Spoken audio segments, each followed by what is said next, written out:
할렐루야. 수요 예배에 오신 여러분 주님의 이름으로 사랑하고 축복합니다. 오늘 함께 나눌 말씀은 마태복음 27장 27절부터 31절의 말씀입니다. 마태복음 27장 27절부터 31절의 말씀, 신약성경 50쪽입니다. 교독한 후 마지막 절 함께 봉독하겠습니다. 이에 총독의 군병들이 예수를 데리고 관정 안으로 들어가서 온 군대를 그에게로 모으고 가시관을 엮어 그 머리에 씌우고 갈대를 그 오른손에 들리고 그 앞에서 무릎을 꿇고 희롱하여 이르되 유대인의 왕이여 평안할지어다 하며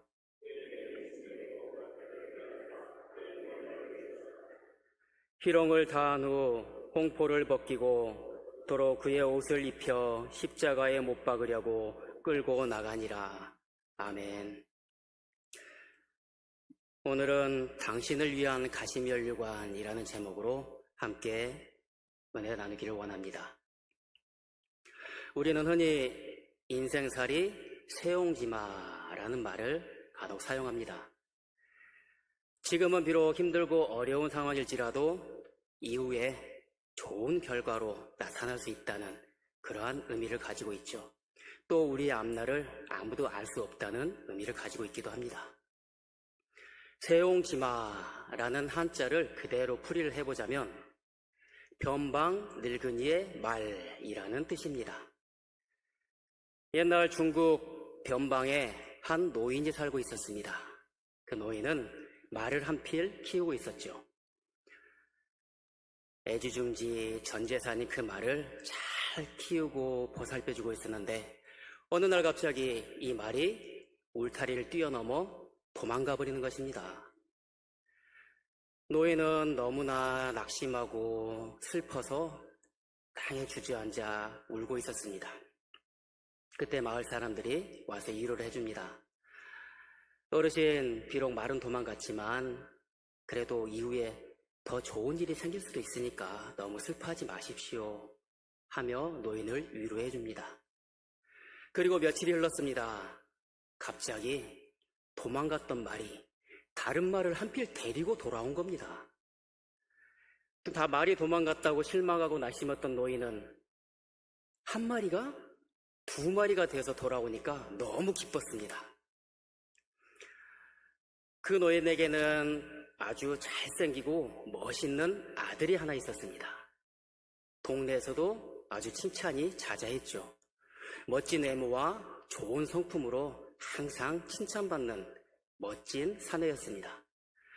이 아들은 항상 말을 타는 것을 즐겨했었고 항상 말을 타고 들을 달리는 것을 좋아했습니다. 그런데 어느 날 이 아들이 말을 타고 가다가 말에서 떨어졌습니다. 다리를 아주 심하게 다쳤고 그 다리는 회복이 불가능했습니다. 그래서 그 아들은 그때부터 다리를 절게 되었습니다. 노인은 물론이고 모든 마을 사람들이 그 모습을 보고 참으로 안타까웠습니다. 아이고, 뭐 저렇게 멋있던 청년이 하루아침에 불구가 됐네. 어떡하면 좋아. 다들 슬퍼했습니다. 그런데 이렇게 몇 년이 흐른 후에 전쟁이 일어났습니다. 그래서 그 마을에 있던 모든 젊은이들이 군인으로 징집되어 잡혀갔습니다. 하지만 그 노인의 아들은 다리를 절기 때문에 군인으로 끌려가지 않고 부모님 곁에 안전하게 남아있을 수 있었습니다. 많은 젊은이들이 전쟁터에 끌려가서 죽음을 맞이하는 그 상황에 그 노인의 아들은 부모님 곁을 지킬 수가 있었죠. 인생살이 세옹지마라는 말은 바로 이러한 의미입니다. 하지만 이 말 안에서 힘들고 어려운 일에 낙심하지 않고 잘 견디면 그 후에 좋은 일이 따라오리라는 세상의 이치가 담겨 있다면 예수를 믿는 우리들에게는 영원한 승리로 우리를 이끌어가는 변치 않는 십자가의 진리가 있습니다. 오늘 그 십자가의 진리를 따라 함께 은혜를 나누길 원합니다. 오늘의 본문의 말씀은 로마 병사들이 예수님을 희롱하는 장면입니다. 로마 병사들은 예수님을 관정으로 데리고 갑니다. 관정이라는 곳은 군사들이 집결하는 장소, 즉 병영, 사령부를 뜻하는 말입니다. 그곳에 온 군대를 모읍니다. 예수님을 놀이 삼아 보게 하기 위함이었죠. 온 군대를 다 모은 후에 그 앞에서 예수님의 옷을 벗깁니다. 로마는 자신의 공권력을 과시하기 위해서 죄인들을 심하게 다루었던 그러한 나라였습니다. 이에 예수님도 모든 병사들이 보는 앞에서 시로라기 하나 걸치지 못하고 모든 옷이 벗겨지게 됩니다. 아무것도 걸치지 않은 벌거벗은 몸. 예수님은 많은 사람들 앞에서 이렇게 수치와 능욕을 당합니다. 이는 아담과 하와가 불순종의 죄로 인해 가지게 된 벌거벗은 수치감을 떠오르게 합니다. 아담과 하와가 하나님의 불순종하며 선악을 알게 하는 나무의 실과를 까먹고 나서 그 눈이 밝아져서 자기들의 벗은 것을 알게 되었다고 우리에게 가르쳐줍니다. 여기에서 눈이 밝아졌다는 말은 이전보다 더 잘 보게 되었다라는 의미가 아니라 지금까지 볼 수 없었던 것을 보게 되었고 보지 말아야 할 것을 보게 되었다는 그러한 의미입니다. 이것은 죄로 인해 영적 순결함을 잃어버리고 죄악으로 더러워진 수치심, 그 수치심이었습니다. 이 수치심으로 아담과 하와는 하나님 앞에 나아갈 수가 없었습니다. 병사들은 예수님을 벌거벗김으로 극도의 수치심이 들게 만들었습니다. 그리고 채찍과 갈고리로 맞은 그 상처로 만신창이가 된 예수님의 그 벌거벗은 몸에 홍포를 입힙니다. 홍포는 붉은색 겉옷으로 로마 병사들이 걸치고 다니던 겉옷입니다. 하지만 마가복음과 요한복음에서는 이 홍포를 자색옷이라고 표현하고 있습니다. 이 자색옷은 당시 황제가 입던 옷이었습니다. 따라서 로마 병사들은 예수님에게 이 왕을 상징하는 붉은 옷을 입힘으로써 예수님을 조롱하고 있었던 거죠. 이 붉은 외투를 입힘으로 왕이 전쟁에 나가던 그 모습을 꾸몄던 겁니다.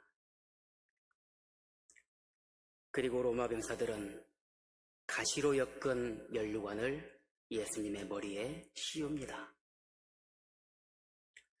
당시 로마에서 사용되던 동전에 황제인 디베르 가이사의 모습이 새겨져 있습니다. 그 황제의 모습은 면류관을 쓰고 있는 그러한 모습이었습니다. 그리고 그 면류관에는 빛나는 못이 달려 있었습니다.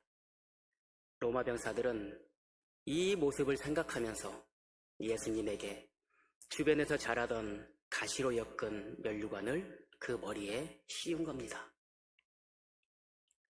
그 가시 면류관으로 인해 예수님의 머리에서는 쉴 새 없이 검붉은 피가 흘러내렸습니다. 그리고 병사들은 예수님의 오른손에 갈대를 쥐어줍니다.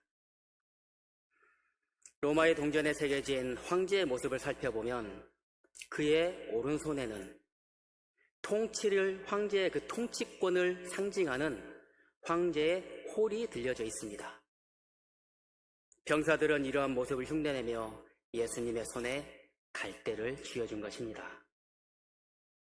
그리고 그 앞에 무릎 꿇고 유대인의 왕이여 평안할지어다 하며 예수님을 조롱하고 있습니다. 이는 그들이 로마 황제 앞에서 가이사 만세 하며 황제의 이름을 외치던 그런 것과 같은 의미입니다. 하나님의 아들이신 우리의 구세주이신 예수님이 이렇게 하찮은 로마 병사들에게 치욕스러운 수치를 당하고 있습니다. 로마 군사들은 이러한 예수님의 얼굴에 침을 뱉고 손에 있는 갈대를 빼앗아 머리를 수차례 내려칩니다.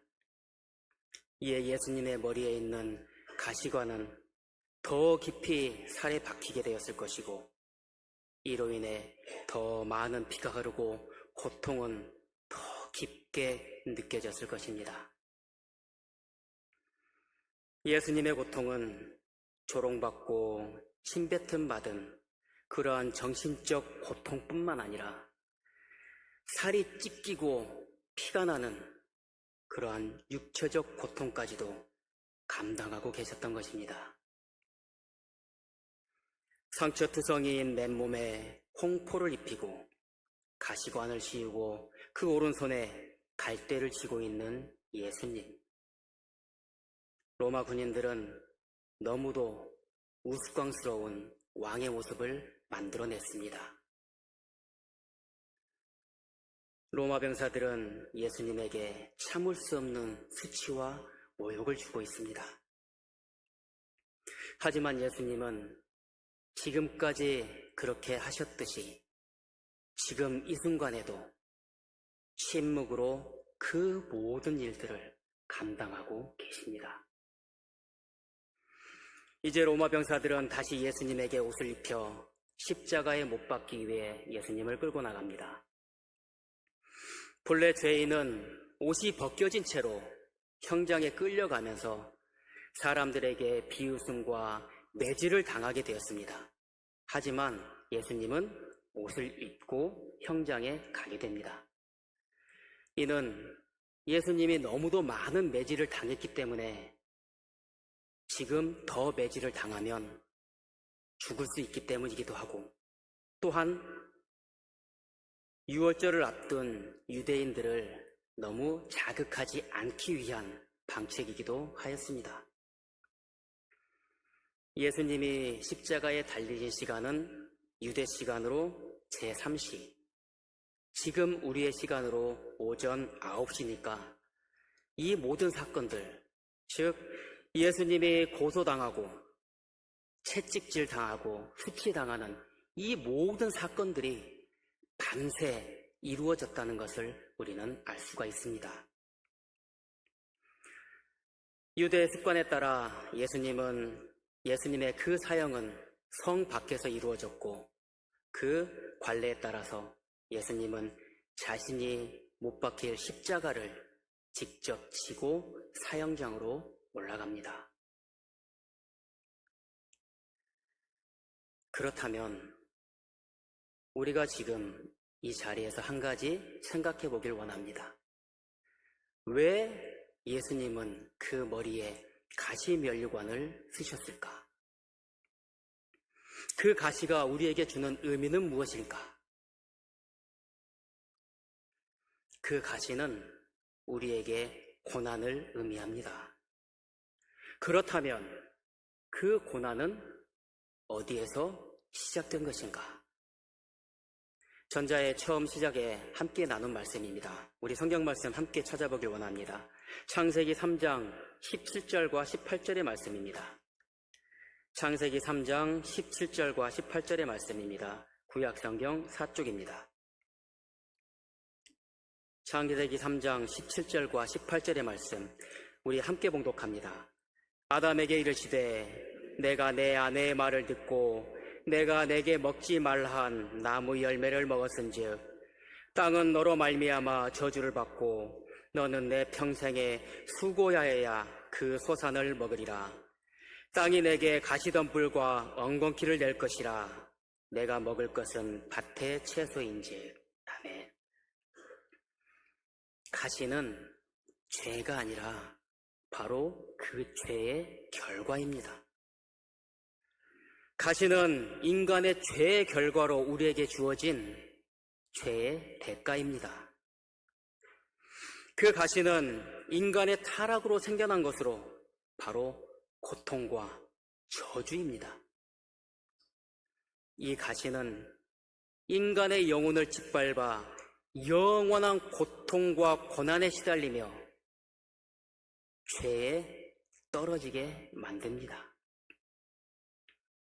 따라서 예수님이 쓰신 가시면류관은 바로 저주의 면류관입니다. 그렇다면 예수님은 왜 그 저주의 면류관을 쓰셨을까요? 예수님의 그 고난의 죽음, 십자가의 죽음은 구약의 예언의 성취입니다. 하나님은 우리의 죄로 인해 하나님과 우리의 관계가 깨어지고 멀어졌을 때 우리를 결코 포기하지 않으시고 독생자 예수 그리스도를 이 땅에 보내시어 모든 사람을 구원하실 계획을 세우십니다. 이 구원의 계획하심, 하나님의 그 구원의 계획, 그리고 예수님은 그 고난의 죽음을 이미 알고 계셨음에도 불구하고 하나님의 뜻을 이루기 위해 그 뜻에 순종합니다. 우리의 모든 죄를 다 지시고 모든 고통과 저주를 한 몸에 다 지고 십자가에 죽으시며 우리의 죄값을 대신 치루어 주신 그 대속의 은혜, 우리를 구원하기 위한 하나님의 계획에 순종하여 우리의 구원을 몸소 실행하신 구원의 실행자이십니다. 예수님이 쓰신 가시면류관은 저주의 면류관이고 죄의 면류관이지만 마침내 우리를 죄에서 해방시켜 주신 승리의 면류관입니다. 사탄은 예수님을 조롱하는 무리들을 이용해서 예수님의 그 십자가의 죽으심을 방해하고 있습니다. 로마 군인들은 예수님을 조롱하기 위해 가시면류관을 씌웠지만 결국 고난의 왕관을 예수님에게 씌웠던 것입니다. 그 고난의 왕관은 죽음을 이기고 부활하신 영광의 면류관이며 승리의 면류관입니다. 예수님의 조롱당하는 모습을 전하는 이 마태는 이 병사들의 조롱 안에서 예수님에 대한 진리가 숨어 있음을 묵묵히 전하고 있습니다. 사실상 로마 군인들은 자신들도 모르는 사이에 그 진리를 전하고 있었던 것이죠. 머리에 면류관을 쓰고 손에 통치의 호를 들고 예배 받으시기에 합당하신 분이심과 동시에 여호와의 고난받는 종인 예수 그리스도의 모습을 보여주고 있는 것입니다. 그렇다면 예수님의 제자로 예수님을 따라 사는 우리들이 써야 할 그 고난의 가시면류관, 그 저주의 가시면류관, 그것을 대신 써주신 예수 그리스도의 은혜, 그 저주의 가시면류관을 쓰고 십자가에 죽으신 예수 그리스도, 죽음을 이기시고 3일 만에 부활하심으로 그 저주의 가시면류관은 우리에게 속죄의 면류관이 되었고 구속의 면류관이 되었습니다. 용서의 면류관이 되었고 회복의 면류관이 되었습니다. 죄의 죽음을 이기고 승리한 그 승리를 선포하시는 영광의 면류관입니다. 우리는 예수님의 그 구속의 은혜로 새 생명을 얻은 예수님의 사람입니다. 따라서 우리는 매일 주님과 함께 동행하는 삶이죠. 주님과 함께 동행한다고 하니까 왠지 부담스러우십니까? 주님과 함께 동행한다는 것이 부담이 아니라 소망과 기쁨이 되기를 주님의 이름으로 축복합니다. 그렇다면 이렇게 주님과 함께 동행하는 삶 속에서 우리가 쓰게 될 면류관은 무엇이겠습니까? 먼저 디모데후서 4장 8절의 말씀 우리 함께 찾겠습니다. 디모데후서 4장 8절의 말씀입니다. 신약성경 346쪽입니다. 디모데후서 4장 8절입니다. 신약성경 346쪽입니다. 우리 함께 봉독합니다. 이제 후로는 나를 위하여 의의 면류관이 예비되었으므로 주 곧 의로우신 재판장이 그날에 내게 주실 것이며 내게만 아니라 주의 나타나심을 사모하는 모든 자에게도니라. 아멘. 사도 바울은 예수 그리스도의 그 복음을 전하는 길이 고난과 고통의 길이지만 그 길 끝에 주님께서 예비하신 그리고 주님께서 기다리시는 귀한 승리의 상급이 있음을 바라보고 있습니다. 그 상급은 비단 바울뿐만 아니라 주의 나타나심을 믿는 자들, 예수 그리스도의 재림을 믿고 간절한 마음으로 기다리는 모든 믿음의 사람들에게 주어지는 의의 면류관입니다. 이렇게 우리에게 주 예수 그리스도를 믿는 자들에게 그의 재림을 간절히 기다리는 자들에게 의의 면류관을 씌워주신다고 우리에게 약속하십니다. 다음으로 주님과 함께 동행하는 삶에서 우리가 쓰게 될 면류관은 무엇이 있겠습니까? 또 함께 말씀 찾아보겠습니다. 요한계시록 2장 10절의 말씀입니다. 요한계시록 2장 10절의 말씀입니다. 신약성경 400쪽입니다. 계시록 2장 10절 말씀입니다.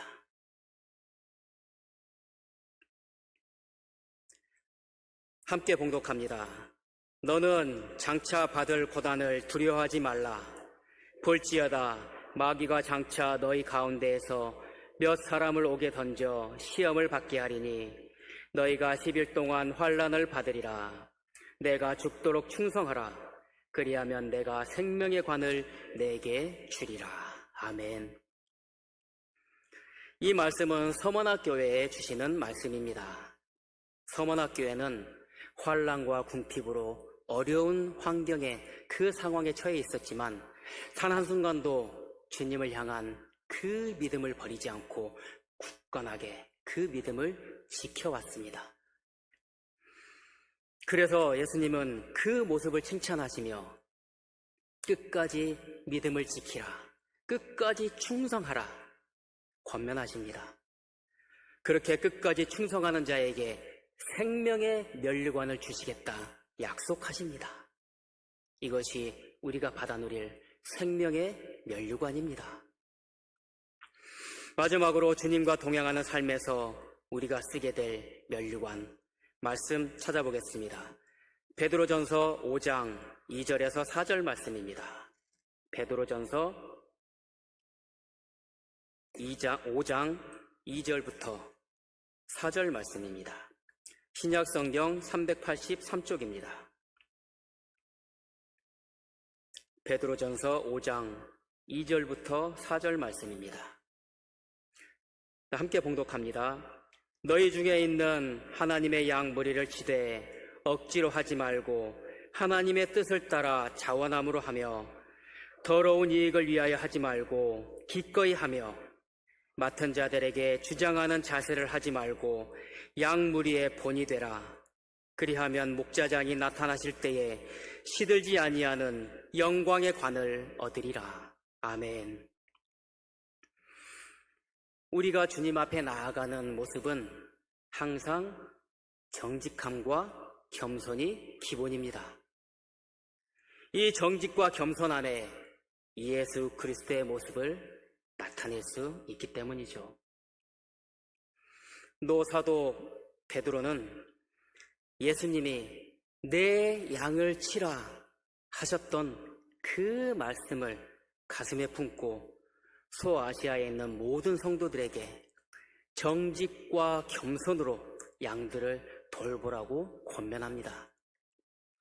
이 임무에 충실히 완수한, 이 임무를 충실히 완수한 예수님의 제자에게는 영광의 면류관을 씌워주시겠다 약속하십니다. 의의 면류관, 생명의 면류관, 그리고 영광의 면류관. 이 면류관은 예수님이 우리에게 이미 말씀하신 그 명령을 잘 지키며 끝까지 견디어내는 자들에게 주어지는 예수님의 상급입니다. 우리가 받아 누릴 승리의 면류관입니다. 오직 예수님의 그 십자가 바라보며 믿음을 지켜가는 저희가 되기를 소망합니다. 세상이 우리를 억누르고 아무리 화려한 것으로 유혹할지라도 예수 그리스도의 주 되심을 믿고 끝까지 충성하는 저희가 되기를 소망합니다. 그리고 언제나 주님 앞에 정직하고 겸손한 주님의 제자답게 모든 성도들과 세상의 본이 되어지는 모든 성도님들 되시기를 주님의 이름으로 축복합니다. 이러한 주님의 명령 안에서 예수 그리스도의 사람답게 모든 삶에서 진실된 모습으로 복음을 전하고 선포하면서 주님께서 예비하신 의의 면류관, 생명의 면류관, 그리고 영광의 면류관이 여러분의 머리에 씌워지는 그러한 승리의 거룩한 백성 되시기를 주님의 이름으로 축복합니다.